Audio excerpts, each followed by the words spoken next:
Pour essayer de distinguer la période Trump de 2017 à fin 2020 et celle qui s'ouvre avec Biden, je crois qu'il y a une idée très simple à retenir.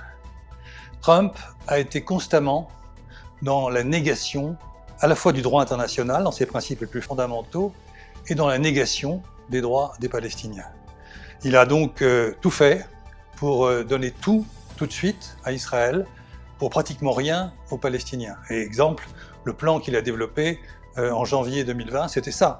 Il donnait la possibilité à Israël d'annexer la Cisjordanie, et il avait auparavant, en quelque sorte, donné son blanc-seing aux colonies, alors qu'elles sont absolument contraires au droit international. Donc on est vraiment dans un registre où le droit international n'a aucune importance pour cette administration. On est strictement dans les rapports de force.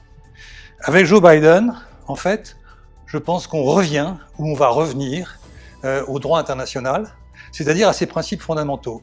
Et parmi ces principes fondamentaux, il y a l'idée qu'il n'y a pas de possibilité d'annexer des territoires parce qu'on l'occupe.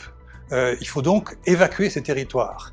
Il n'y a pas non plus de possibilité de régler un conflit de ce genre sans prendre en compte les intérêts des deux peuples, le peuple israélien et le peuple palestinien. Par conséquent, il faut aussi penser au droit à l'autodétermination du peuple palestinien. Voilà les fondamentaux, et depuis qu'il est arrivé à la Maison-Blanche, il a déjà pris une série de mesures qui vont dans ce sens d'un retour au droit international et au fond un retour de ce que faisait l'administration Obama, dont il faut le rappeler, il était le vice-président. Trump avait reconnu Jérusalem comme capitale d'Israël, c'est le premier point. Et le deuxième point, il a donc entamé et favorisé un processus de normalisation avec les États arabes. Et sur ces deux choses, ces deux points importants, on peut penser que Joe Biden ne reviendra pas.